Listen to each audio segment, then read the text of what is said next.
Saya kira tidak mungkin ada orang akan percaya dengan Mas Adit sampai mau nitipkan dagangan, nitipkan barang dengan kepercayaan kalau Mas Adit tidak jujur.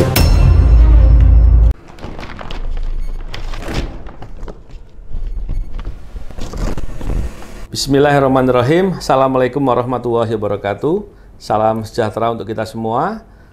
Salam integritas anti korupsi. Hari ini saya ada kedatangan tamu, seorang yang tampan. Ya.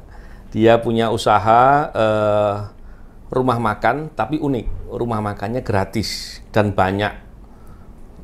Kita semua mungkin pernah dengar, namanya Adit Prayoga. Mas Adit, apa kabar? Alhamdulillah. Waduh, senang ketemu Mas Adit nih. Ya, Mas Adit, tentunya teman-teman pengen tahu bagaimana awalnya Mas Adit memulai dengan membuat rumah makan gratis. Gimana Mas Adit ceritanya?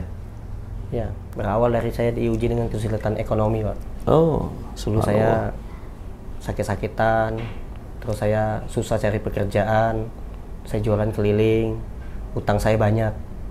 Kenapa Mas Adit ketika ada kesulitan kok malah mengasih rumah makan gratis? Biasanya orang dapat kesulitan, kemudian orang itu akan mencari kerja untuk dirinya nih.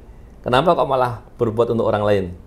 Biar ceritanya menarik nih Mas Adit, biar orang bisa paham. Iya, jadi waktu saya diuji dengan kesulitan ekonomi, ditagih-tagih terus utang, pulang ke rumah, setiap kali pulang ke rumah, itu yang punya kontrakan, nagih utang kontrakan. Kalau keluar, ketemu teman saya punya utang banyak. Dulu bapak saya sakit. Karena bapak saya sakit, saya minjem uang ke teman saya buat beli obat. Terus minjem uang lagi buat modal jualan murotal. Tapi saya dapat musibah. Murotal saya habis kena hujan. Jadi saya dulu nyewa tenda, tendanya rubuh. Tendanya rubuh, terus kena hujan, kena air semua, terus karatan. Terus barangnya nggak bisa dijual, utang saya tetap harus dibayar. Iya. Tidak lama kemudian, bapak saya meninggal setelah saya menikah. Akhirnya utang harus tetap saya bayar. Nah, saya cicil setiap bulan itu 500.000. Ada yang harian 20.000 sehari. Di saat saya sedang kesulitan itu, saya pergi ke masjid. Iya. Saya ke masjid, sholat subuh. Begitu keluar dari masjid, saya melihat ada seorang nenek-nenek jalannya pincang-pincang, kencot-kencot, terus kakinya bolong. Saya lihat di kakinya itu ada ulat kecil-kecil. Saya antar pulang. Setelah saya antar pulang, di depan rumah nenek itu ada tetangganya, ibu-ibu jemur pakaian. Saya tanya, "Bu, saya ketemu nenek ini di depan masjid, bawa karung, cari rongsok." Saya tanya usia 92 tahun. Kemana nih keluarganya kok tega sekali? Nenek ini sakit soalnya, kakinya bolong. Iya. Saya lihat ada ulatnya lagi. Kemana keluarganya? Kata ibu itu, nenek ini hidupnya sebatang kara. Kalau dia tidak nyari rongsok, dia tidak bisa makan. Nah, dari situlah saya nangis, saya pulang ke rumah, saya ceritakan ke istri saya. Istri saya penasaran, minta dianterin ke rumah nenek itu. Saya anterin. Begitu pas sampai di rumah nenek, kata istriku, "Loh kok rumahnya kotor sekali Kak?" katanya. Banyak kotoran ayam, kotoran bebek. Karena mata nenek itu rabun, tidak bisa lihat. Akhirnya kami bersihin dulu, terus istri saya tidak lama kemudian sambil bersih-bersihin nangis. Lihat kondisi nenek itu. Langsung saya bilang, "Dek, mulai hari ini kamu masak yang banyak, nanti makanan itu biar kakak yang antar ke rumah nenek ini setiap hari." Nggak cuma kami kasih makan, kami urusin juga. Alhamdulillah saya dapat rezeki, saya beliin kasur pelan-pelan. Sampai saya melupakan saya tuh punya utang, punya tunggakan rumah. Lupa saya sampai. Fokus ngurusin nenek itu selama 1 minggu. Nah, nggak lama kemudian saya ketemu sama Pak Amin. Pak Amin ngasih pinjaman 200 unit murotal Al-Quran. Begitu saya jualan di hari Jumat, Masya Allah, ketemu orang baik, dapat pesanan 100 unit. Ketemu orang baik lagi dapat 50, 30, habis 200 unit dalam waktu 2 hari itu habis. Pak Amin nggak nyangka tuh, biasanya sebulan baru habis. Yang bener Dit, bener, sumpah demi Allah nih Pak Amin gitu. Nah, dapat untung lah saya. 1 unit itu dikasih Pak Amin 100.000 keuntungan, 100% dikasihin ke saya semua. Karena Pak Amin tahu kondisi saya lagi kesulitan. Akhirnya saya bisa bayar kontrakan, saya bisa bayar utang pelan-pelan gitu. Nah, lama kelamaan lagi dapat rezeki lagi tak disangka-sangka. Gitu. Ada teman saya minta jualin motor, saya coba-coba deh jualan motor. Nah, tanpa saya pegang BPKB, STNK, saya cuma ngomong saja, "Pak, ada teman saya Pak lagi butuh uang, dia mau jual motor, barangkali aja Bapak punya duit kan mau beli." "Motor apa Mas Adit?" "Motor Beat Pak," gitu. Boleh, datang aja ke rumah. Langsung saya samperin teman saya yang punya motor tuh. Tahu-tahu begitu saya ajak ke rumahnya, deal, dibeli 7 juta. Saya dikasih 1 juta sama teman saya. Masya Allah, rezeki datang tak disangka-sangka lagi datang gitu. Sering saya dapat rezeki yang tak disangka-sangka. Gak lama kemudian nenek itu meninggal. Setelah nenek itu meninggal, saya bilang ke istri saya, Dek, ingat gak sebelum kita ketemu nenek itu, utang tuh Dek, ya Allah, pulang ke rumah setiap hari itu ditagih terus kontrakan. Begitu pas di luar, ditagih terus cicilan utang. Iya Bi, kata istri saya. Akhirnya gimana kalau misalkan kita buka aja lah makan gratis gitu, ngasih makan nenek-nenek satu aja rezekinya lancar, apalagi ngasih makan orang banyak gitu. Nanti rezeki mah ada aja gitu. Nah akhirnya ya udah kita buka, kami keluarin semua dispenser semuanya, karpet kami keluarin, meja-meja kami keluarin, kami undang pemulung-pemulung awalnya makan di tempat kami setiap hari gratis. Terus kalau hari Jumat kami undang anak yatim. Nah, anak-anak yatim itu tak bikinin makanan spesial gitu. Pernah saya udah janji sama anak yatim hari Jumat mau ngasih makan ayam, lauknya ayam. Saya ke pasar Cilengsi, beli ayam 10 ekor sama istri. Begitu pas sampai di pasar Cilengsi beli ayam 10 ekor, ayamnya sudah dipotong-potong, tak gantung di motor. Istri saya nanya, setelah beli ayam, masih ada sisa uang belanja nggak Bi? Ada sayang. Masih ada berapa? 50.000. Mampir dong ke toko perabotan katanya, beli centong sama baskom. Saya mampir ke toko perabotan, beli centong sama baskom. Begitu saya mampir ke toko perabotan, beli centong sama baskom, kembali lagi ke motor, ayamnya hilang. Astagfirullah. 10 ekor yang sudah dipotong-potong hilang. Saya keliling-keliling, saya cari, kembali lagi ke toko ayam, bolak-balik. Istri saya udah lebih ikhlasin, ntar lu yang ikhtiar dulu yang, muter lagi saya, masuk ke dalam lagi, nggak ketemu. Betul-betul hilang. Nah ya udahlah kalau gitu. Begitu pas saya mau pulang, mau nyetan motor nggak bisa, di engkol-engkol nggak bisa juga. Motor saya mogok. Akhirnya suami istri saya ngedorong. Pas kami mau pulang ngedorong, ada ibu-ibu negur, Mas tadi mondar-mandir depan toko saya kenapa? Hilang ayam Bu tadi Bu, saya bilang gitu. Lah terus kenapa sekarang? Mogok, saya bilang. Yuk ikut saya yuk katanya. Ikut kemana Bu? Ke toko ayam katanya. Yuk ikut saya yuk. Nggak usah lah Bu, mau pulang aja. Nggak apa-apa ikut aja. Ya udah Bi ikut aja kata istri saya. Ikut. Begitu pas ikut, diajak ke toko ayam yang saya beli ayam tadi. Nah ini tempat saya beli ayam tadi Bu, saya bilang. Kata ibu itu, ini toko adik saya katanya. Tadi hilang ayam berapa Mas? 10 Bu. Tolong Mas, potongin ayam 12 katanya, yang besar-besar. Dikasihin ke saya. Saya tuh nggak nge kan, ini gratis Bu. Iya gratis, bawa aja katanya.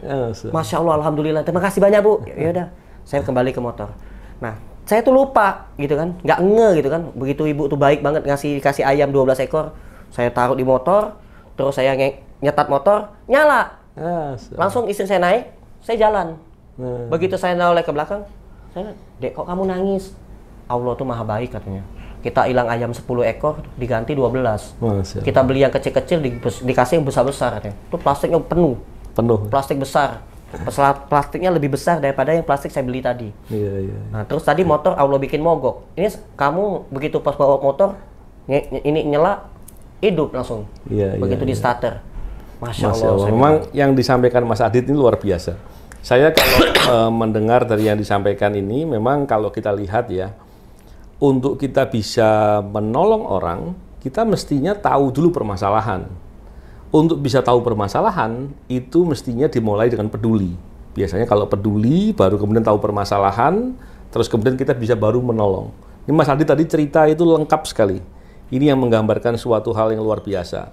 Tapi satu hal ya, kalau saya berbicara dari perspektif integritas dan anti korupsi, bagaimana Mas Adit?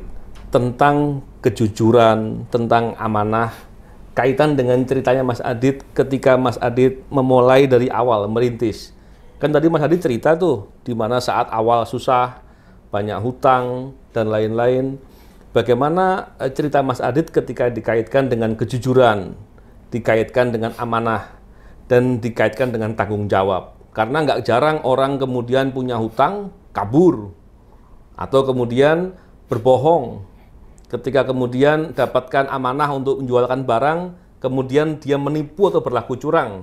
Kalau pejabat korupsi gitu ya kurang lebih. Nah Mas Adit cerita tuh, poin itu. Kalau saya sih, cuman simple sih sebenarnya. Kita hidup di dunia ini kan hanya mengejar akhirat. Tujuan kita ya pengen masuk surga. Semua orang tuh pengennya masuk surga, pengen hidup bahagia di dunia, bahagia di akhirat. Saya dari kecil diajarin sama nenek saya, bapak saya. Nah, baca doa ini. Rabbana atina fid dunya hasanah wa fil akhirati hasanah wa qina azabannar. Saya pelajari itu.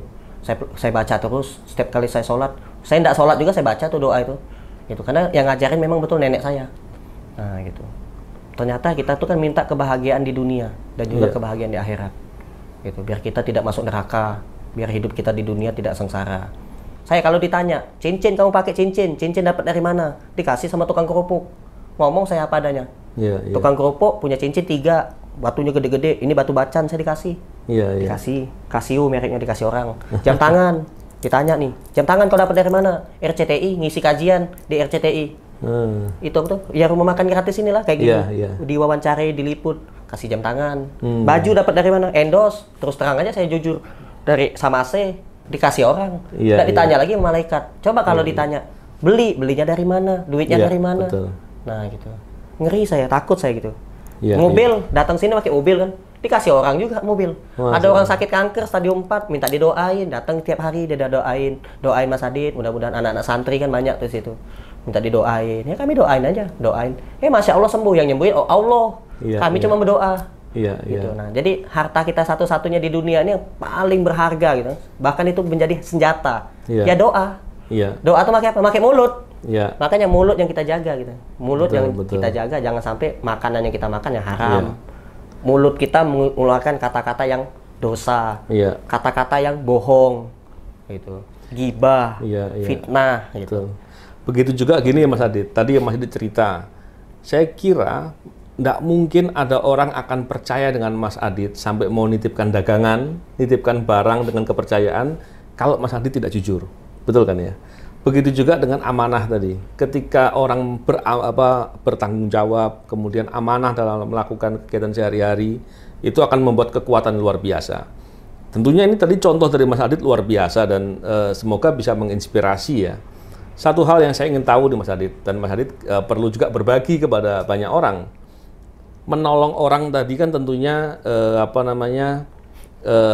secara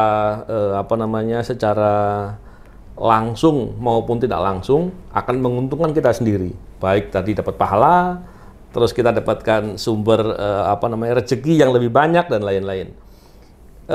Apa yang bisa kita sampaikan kepada anak-anak muda dan terutama Mas Adit ya?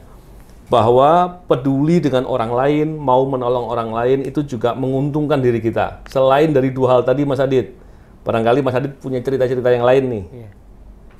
Jika kita tidak mampu membuat orang lain bahagia, maka janganlah membuat orang lain bersedih.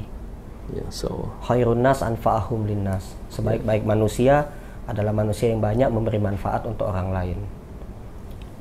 Kita ini manusia. Baru lahir saja, kita ditolong sama orang. Ketika nanti kita meninggal dunia, kita ditolong sama orang. Semasa hidup kita tidak nolong orang. Apa nanti kata malaikat? Keterlaluan. Baru lahir ditolong orang, meninggal nanti ditolong orang, semasa hidup tidak mau nolong orang. Jadi kalau misalkan kita suka nolong orang, apa kata Rasulullah SAW yang pernah disampaikan? Barang siapa yang menolong saudaranya, maka Allah akan menolongnya. Barang siapa yang memudahkan urusan saudaranya, maka Allah akan memudahkannya. Ya kita istiqomah aja, berbuat baik, tulus, lillahi ta'ala, tidak mengharapkan apapun. Jangan kita mengharapkan apapun, jangan. Nanti ada embel-embel, ada sesuatu, ngasih orang makan, ngasih orang bantuan, ada embel-embelnya. Ada sesuatu yang dia ingin dapati. Kalau saya tidak ngarepin apa-apa. Karena ya kita tidak tahu. Kemarin saya habis WA-WA-an sama Amer Azikro. Saya WA-WA, nanya kabar, dia minta didoain, saya doain dia. Besoknya meninggal, innalillahi wa inna ilaihi raji'un. Merinding saya langsung. Itulah manusia namanya. Nggak ada yang tahu kapan kita meninggal. Tidak ada yang tahu. Saya juga kalau barangkali saya pulang dari sini nanti meninggal kan nggak tahu. Kita nggak ada yang tahu kapan kita meninggal. Nah, persiapan apa yang kita persiapkan untuk menghadap Allah? Malu kita sama Allah. Benar-benar malu kita. Ingatlah pesan baginda Nabi SAW kan. Tidak beriman seseorang apabila dia tidur dalam keadaan kenyang. Orang-orang di sekitarnya masih banyak yang kelaparan. Di otaknya tuh cuma duit. Ya Allah. Kalau saya nggak mikirin duit, Selagi Bank Indonesia itu produksi duit, ngapain saya mikirin duit? Iya. Kalau kecuali Bank Indonesia itu sudah tidak lagi produksi duit, baru saya berpikir, oh jangan-jangan duit ini nanti bakal nggak laku lagi. Gitu. Buat apa punya duit? Kalau misalkan yang kami dapat dari kebaikan-kebaikan yang kita lakukan, yang betul-betul kami rasakan ya, 3K. K yang pertama ketenangan, K yang kedua kebahagiaan, K yang ketiga keberkahan. Karena saya pernah ketemu sama orang kaya. Saya pernah diajak nih, ada orang kaya datang ke rumah makan gratis, pejabat, gitu. Cuma nanya, ngajak saya ke Alfamart, kirain saya mau borong, nyata enggak, cuma beli minum, duduk ngobrol. Tapi kepalanya tuh saya lihat celingak-celinguk. Saya tanya, kenapa Pak kok celingak-celinguk? Takut kalau ada KPK. Ya Allah, enggak tenang hidupnya, sholat dah khusyuk. Iya. Ya saya tenang, alhamdulillah. Saya tidak takut mau ke rumah KPK, mau ke rumah polisi, mau ke rumah tentara, gitu kan. Itu. Kenapa? Jangankan kita ketemu sama polisi, KPK, ketemu malaikat aja tidak takut. Kalau ditanya, ya tadi saya tuh sampaikan, celana nih kau dapat dari mana? Nah, ini celana tahu-tahu ada di lemari. Nanti saya tanya lu ke istri saya, Isbal celana ini. Karena celana ini baru saya pakai agak gulung dikit. Nah, kan saya bolong-gulung ini, biasanya kan celana kan cingkrang semua. Iya. Gak ada celana lagi. Makanya saya pakai celana ini. Nah, baju tadi. Nah, ini celana ini yang aku nggak tahu. Celana siapa lah ini? Tahu-tahu ada di lemari saya pakai. Nah, ini. Makanya saya mau jawab apa adanya gitu. Apalagi di badan saya nih. Nah, ini nggak tahu punya siapa, minjam ini. Sementara aja nih. Saya bilang, nah kan kalau saya meninggal di sini, nanti kan saya ditanya sama malaikat. Saya harus jawab. Yang nanya malaikat bukan orang. Kalau orang lisan kita bisa berbohong, bisa berbelit-belit, bisa ngeles gitu kan. Kalau malaikat yang nanya, harus kita jawab dengan jujur. Nggak bisa bohong. Gini Mas Adit, kalau lihat sekarang ini di berita-berita di Indonesia kan korupsi banyak sekali. Orang korupsi itu nyari harta banyak sekali, ngumpulin uang banyak sekali. Tadi Mas Adit sudah cerita ya secara sekilas. Tapi masih ada juga anak-anak muda atau generasi-generasi yang diharapkan menjadi pemimpin ke depan, itu kemudian masih juga berpikir untuk mencari kekayaan, dan itu menjadi peluang untuk berbuat korupsi. Nah, Mas Adit punya pesan apa nih? Kalau untuk orang-orang pesan ini? saya sih, orang korupsi itu kan frustasi. Frustasi ya? Iya. Gimana orang korupsi itu frustasi, Pak. Frustasi itu ya mungkin dia doanya tidak dikabul-kabulkan, minta rezekinya lebih tapi tidak dapat-dapat. Akhirnya dia maksain. Maling, duit negara, duit orang dipaling sama dia, dikorupsi, dilarikan, diumpetin ya, nah, itu. Dia frustasi. Nah, nanti yang dia dapat itu bukan ketenangan, bukan kebahagiaan, bukan frustasi juga yang dia dapat. Karena dia mencari frustasi. Dia mencari frustasi, yang dia dapat akan frustasi. Ketika dia meninggal, nyesel dia, frustasi dia. Nyesalnya minta ampun. Bener, betul-betul, hati-hati. Artinya orang-orang korupsi itu orang-orang yang perlu dikasihani. Kalau saya berbicara begitu, karena orang yang korupsi itu pada dasarnya dia punya penyakit. Orang korupsi itu kan nggak sekaligus, Mas Adit. Dia dari dikit-dikit, kemudian sampai besar, kemudian dia untuk berbuat kembali untuk yang benar pun sulit. Ini harus dikasihani. Kenapa? Ya dia tadi bilang Mas Adit, hidupnya nggak tenang, hidupnya akan lebih dekat ke maksiat. Boro-boro berpikir seperti Mas Adit. Jadi berpikir seperti Mas Adit tadi, bahwa kita punya pemahaman peduli dengan orang lain, paham bahwa hidup kita juga ada berbatas waktu, semuanya dipertanggungjawabkan, itu suatu berkah yang luar biasa. Ini Mas Adit menjadi inspirasi nih. Saya juga tertarik sekali. Banyak hal yang saya mesti belajar dari Mas Adit. Barangkali yang terakhir, satu pesan barangkali Mas Adit kepada anak-anak muda, begitu juga kepada pejabat, para pejabat, karena pejabat ini kan orang-orang yang dapat amanah untuk berbuat sesuatu dalam rangka mencapai tujuan negara, dalam rangka untuk memakmurkan, menyejahterakan, berbuat adil, dan lain-lain. Nah, Mas Adit punya pesan apa nih? Pesan saya ya, sebagaimana firman Allah Subhanahu wa Ta'ala di dalam Suratul Buruj ayat yang ke-10, bahwasanya kebodohan, keburukan, kejahatan itu jangan dipelihara dan jangan dilakukan. Apabila kita sudah terlanjur pernah melakukan, bertaubatlah. Masih ada kesempatan kita untuk bertaubat. Karena ancamannya itu kesengsaraan dunia dan akhirat. Di dalam Al-Quran Allah jelaskan, Allah sebutkan Innal ladzina fatanul mu'minina wal mu'minati summa lam yatubu falahum azabu jahannam. Sungguh kata Allah, orang-orang yang melakukan keburukan apabila dia tidak bertaubat akan Allah masukkan ke dalam azab neraka jahanam. Kita tinggal di dunia ini, lihatlah, kena panas, terasa panas, ketusuk puntung rokok aja yang ada rokok, pusukin, panas, kena bakar panas, apalagi api neraka, ya Allah, tidak terbayang. Jadi ada kesempatan kita untuk bertaubat. Jadi jangan kita pelihara. Kalau bisa ya makin lama makin pintar, jangan makin lama makin bodoh, makin lama makin cerdas, makin lama makin berilmu, makin bertambah ilmunya, makin lama makin baik, makin lama makin kaya bagus, makin lama makin kaya bagus, itu kaya hati, gitu. Nah, terus di dalam kelanjutan ayat itu kabar gembira untuk orang-orang yang melakukan kebaikan, yang mana dia beramal soleh. Innal ladzina amanu wa amilu solihati lahum jannatun tajri min tahtihal anhar. Sungguh kata Allah, orang-orang yang beramal soleh, yang melakukan kebaikan, akan Allah janjikan mereka akan masuk ke dalam surga, yang mana surga itu ada sungai-sungai yang mengalir di bawahnya. Masya Allah, surga itu sangat indah sekali. Kita melihat ada rumah mewah, belum tentu di dalamnya itu penghuninya itu hidupnya bahagia. Tapi kalau di surga sudah jelas, sudah pasti, karena di surga itu tidak ada orang sombong. Orang sombong sekecil biji aja, sebiji-biji sawi, ada kesombongan di dalam hatinya. Itu bisa jadi dia cuman numpang lewat aja, tapi tidak masuk surga. Numpang lewat, ibarat kita masuk, lihat rumah di pinggir jalan, ada rumah besar banget. Cuman kita ngelihat aja, tapi kita tidak bisa masuk. Nah, gitu. Begitu juga seperti itulah perumpamaannya. Jadi kalau misalkan kita tidak ada rasa sombong, kejahatan, keburukan, pikiran kotor di dalam pikiran kita, di dalam hati kita, insya Allah kita nggak cuma numpang lewat, nggak cuma ngelihat saja, tapi kita bisa masuk ke dalam surga itu. Nggak cuma kita melihat, tapi kita bisa memiliki. Ya, itu suatu inspirasi yang luar biasa dari Mas Adit. Tentunya kita semua berharap semakin banyak orang-orang seperti Mas Adit, dan juga semoga Mas Adit usahanya untuk membuat rumah makan gratis semakin luas, semakin banyak bisa menolong orang, dan semoga bisa memberikan kebaikan yang lebih luas lagi.